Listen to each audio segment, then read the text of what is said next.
جی، اور جب ہم بات کرتے ہیں کہ گھر میں رکھنے کی بات یا باہر نکلنے کی بات یا قید ہونے کی بات، تو جو رائج ہو چکا ہے حجاب کا مسئلہ، اس پر اعتراضات ہوتے ہیں۔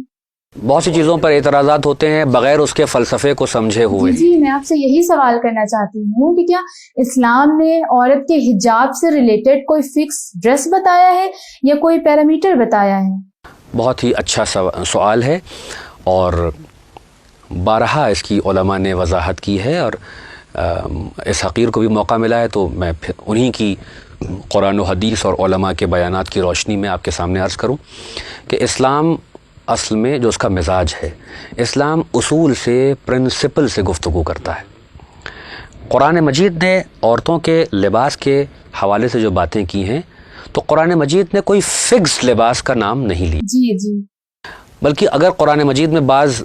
یعنی گارمنٹس کا نام آیا بھی ہے، جیسے جلباب آیا ہے، یا جیسے آپ اوڑھنی کہتے ہیں،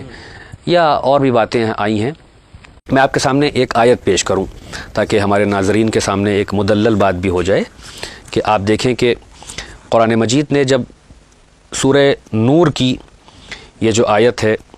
سورہ نور کی آیت 30 اور 31، اس میں قرآن مجید نے حجاب کے بارے میں یہ کہا کہ اپنی نظروں کو نیچے کر لیا کرو، مردوں سے بھی کہا، عورتوں سے بھی کہا۔ یہ اصل مقصد نہیں، اصل موضوع نہیں ہے، میں اصل موضوع پہ آ جاؤں۔ قرآن نے جو ورڈ استعمال کیا ہے وہ کیا ہے خمار،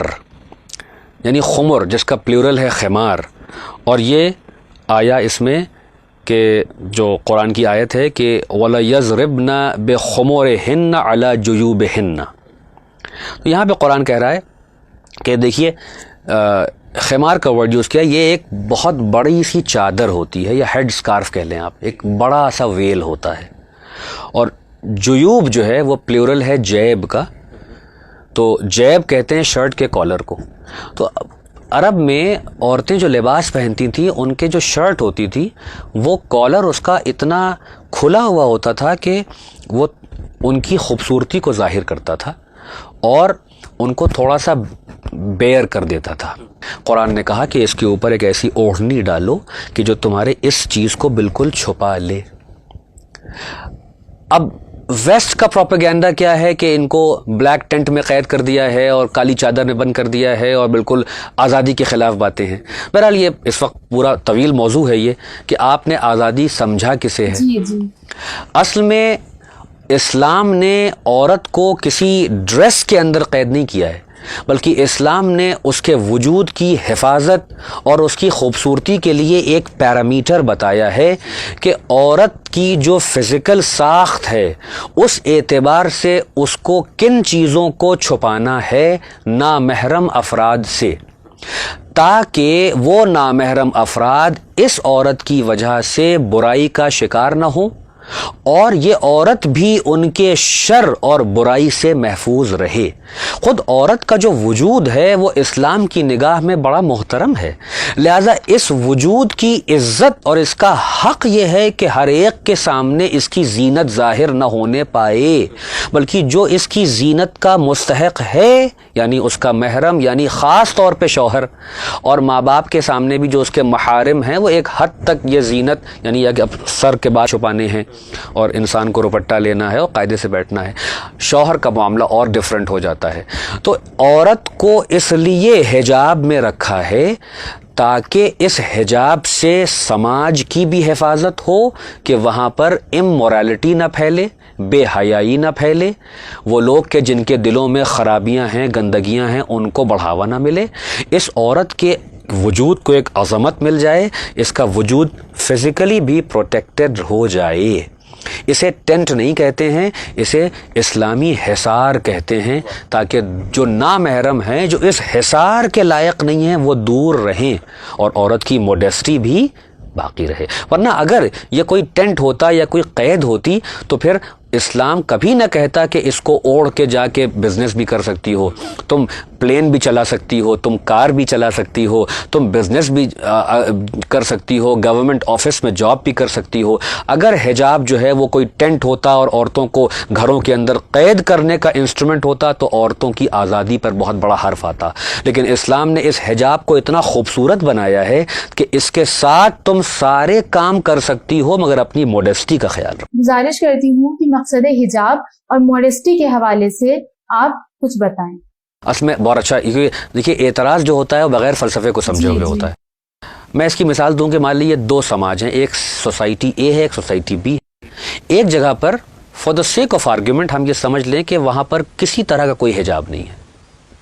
نہ کردار کا حجاب ہے نہ ظاہری حجاب ہے، کیونکہ قرآن مجید نے جہاں عورتوں سے ظاہری حجاب کے لیے کہا ہے وہیں اس سے زیادہ اہم ہے کردار کا حجاب، یعنی اپنے اندر کی انٹرنل موڈیسٹی، اور یہی کہا ہے مردوں سے بھی کہ اپنی نظروں کو جھکا لیا کرو، تمہارے لیے جو اپنے فروج کی حفاظت کرو، نامحرموں کے اوپر نگاہ مت ڈالا کرو، عورتوں کے پیچھے مت بھاگا کرو۔ اور اس کا فلسفہ بھی بتایا گیا ہوگا۔ اچھا،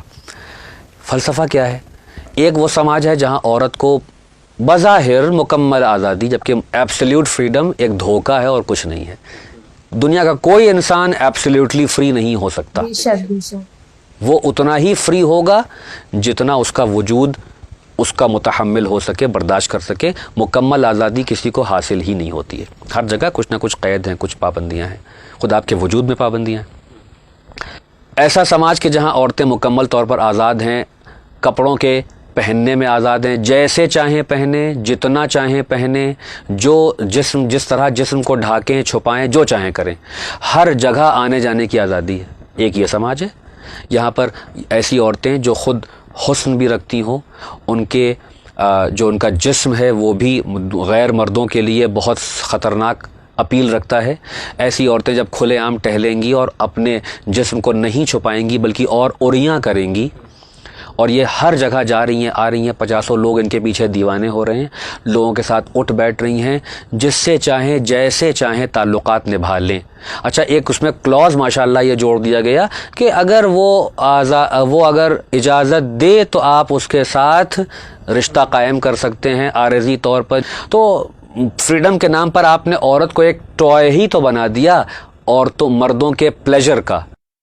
مردوں کی تسکین کے لیے عورت کو گھر سے نکال کر، تقدس کو چھین کر، اس کے حجاب کو اتار کر اس کو آزادی کے نام پر مارکیٹ میں کھڑا کر دیا۔ اس کے مقابلے میں اسلامی معاشرہ، کیونکہ اسلام مرد و عورت کو اسلامی معاشرے کا پلر مانتا ہے، اور اسلامی معاشرے کو جہاں وہ مادی اس کی چیزوں کو پورا کرتا ہے معاشرے کا، وہیں اس معاشرے کو روحانی اور اخلاقی ضرورتوں کو بھی سامنے رکھتا ہے، کیونکہ اس نے مرد اور عورت کو یعنی انسان کو فقط مادی نہیں مانا ہے بلکہ روح اور مادے کا مرکب مانا ہے۔ انسان اخلاقی وجود بھی رکھتا ہے، روحانی وجود بھی رکھتا ہے اور مادی وجود بھی رکھتا ہے، لہذا فرد اور معاشرہ دونوں میں یہ لازم اور ملزوم ہیں۔ تو جب عورت اور مرد اس معاشرے کا پلر اور بنیاد ہیں تو اس عورت کی عزت خود بھی محفوظ رہے اور اس کی حجاب کے ذریعے دوسرے بھی جو ہیں، اس کی بے حجابی کے ذریعے اور بے حیائی کے ذریعے دوسرے پریشان نہ ہونے پائیں۔ اگر ایک عورت آزاد ہو کے گھومے ٹہلے اور اپنے لباس کا خیال نہ کرے، اپنے کو عریاں کرے اور ہر ایک کے لیے اویلیبل ہو، اس سماج کا کیا حال ہوگا کہ اس کی سیکشول ہیلتھ بیکار ہو جائے گی، نوجوان برباد ہو جائیں گے، لوگ خالی فینٹیسیز کی دنیا میں رہیں گے۔ لہٰذا فلسفہ حجاب یہ ہے کہ عورت اور مرد اخلاقی طور پر، روحانی طور پر ترقی کریں، اپنے دائرے میں رہیں، اپنی حفاظت کریں، ایک دوسرے کو برباد نہ کریں، اور عورت کی عزت بھی محفوظ رہے، اس کی آزادی بھی برقرار رہے، اس کی ترقی میں کوئی رکاوٹ بھی نہ ہو، اور وہ ریسپیکٹ اور ڈگنیٹی کے مقام سے نیچے نہ آ جائے۔ تو جب ہم عورتوں کے حجاب کی بات کرتے ہیں کہ جو کہ ویزیبل ہے، یعنی اگر آپ ڈریس اورینٹڈ مانیں تو بہرحال یہ کہتے ہیں کہ اسلام نے فقط عورتوں کے حجاب کے لیے کہا ہے، مردوں کے حجاب کے لیے نہیں کہا۔ ہاں دیکھیے، لفظ حجاب کسی کپڑے کا نام نہیں، بے شک بے شک۔ محجوبہ وہ عورت کے جو اپنے کو ڈھانک لے، چھپا لے۔ جی جی۔ اور قرآن نے جب موڈیسٹی کی بات کی ہے تو قرآن مجید نے کہا ہے کہ اے رسول آپ مومنین یعنی مومن مردوں سے کہہ دیجئے کہ اپنی نظروں کو جھکا لیا کریں. جی جی قرآن نے لفظ غض استعمال کیا ہے, یعنی آنکھوں کو یوں کر لینا, جی جی بلا وجہ کسی کو گھورنا, سٹیئر کرنا ہے نا, اور لسٹ فلی اس کو دیکھنا, ان تمام باتوں سے اسلام نے مرد کو روکا ہے.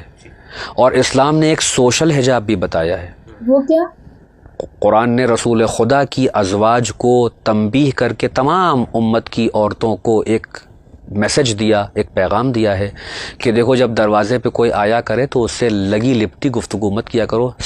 سپاٹ اور پلین گفتگو کیا کرو, کیونکہ آنے والے کے دل میں اگر کوئی خرابی ہے تو آپ کی بناوٹی اور خوبصورت آواز سے وہ مرعوب ہو کے اگلا ایکشن پلان طے کر سکتا ہے. اسی طرح مردوں سے کہا کہ سیدھی اور سپاٹ گفتگو کیا کیجیے. احادیث میں آیا کہ نامحرموں کے اوپر نگاہ مت ڈالو, جی جی اور اپنے فروج کی حفاظت کرو, یعنی اپنے کلام میں موڈیسٹ رہو. مردوں کو یہ حق حاصل نہیں ہے کہ وہ جس سے چاہیں چیٹنگ شروع کر دیں, جی جی جس سے چاہیں وہ فرینڈ ریکویسٹ بھیج کے اس سے عشقیہ باتیں شروع کر دیں. یہ کہیں سے آپ کو اختیار نہیں ہے کہ آپ کسی بھی عورت کو اپروچ کر کے اس سے جو چاہیں کہہ دیں, جس طرح چاہیں اس کو دیکھیں, چاہے وہ کتنے ہی حجاب میں ہو. یعنی اسلام نے عدل پر اگر ایک عورت سے کہا ہے کہ اپنے کو فزیکل حجاب میں رکھے, ایک ایسے لبادے میں اپنے کو ڈھانکے کہ جو اس کے پورے جسم کو ڈھانک لے, تو مردوں سے کہا ہے کہ اپنی نظروں کو نیچی رکھا کرو اور اپنی گفتگو میں لگی لپٹی باتیں مت نہ آپ کریے نہ آپ کریے. جی دونوں کے لیے, دونوں کو بتایا ہے کہ آپ کو سوشل حجاب کو فالو کرنا ہے. بلا وجہ کی دوستیاں, انٹرنیٹ پہ چیٹنگ, رات عورتوں سے بات چیت کرنا, ایک سے ایک عشقیہ باتیں کرنا, چیٹنگ, پرائیویٹ چیٹ کرنا, اس کا اختیار نہیں دیا گیا ہے, کیونکہ یہ باتیں گناہ تک لے جاتی ہیں, یہ باتیں زنا تک لے جاتی ہیں, اور یہ پورے معاشرے کے ہیلتھ کو, جو اس کی روحانی ہیلتھ ہے, اس کو برباد کر دیتی ہیں. تو اگر حجاب کے لیے عورت سے کہا ہے تو حجاب کے لیے مرد سے بھی کہا ہے, اور کپڑے کے لیے بھی کہا ہے کہ آپ بیئر چیسٹڈ نہیں گھوم سکتے ہیں. یا آپ کہیں گے ہمارا تو کوئی حجاب ہے نہیں, ہم تو کھلا سینہ کھول کے گھومیں گے ہر جگہ. نہیں, آپ بھی اپنے کو بند رکھیں. تو یہ حقوق ہے کہ یہ جو فرائض ہیں یہ برابر سے دونوں جینڈر پر لازم ہیں. جزاک اللہ, بہترین ڈسکشن رہا ہمارے آج کے ایپیسوڈ میں بھی. الحمدللہ. امید کرتی ہوں کہ ہمارے ناظرین تک اینڈ اسپیشلی نوجوان طبقے تک ایک بہترین پیغام اور ایک بہترین میسج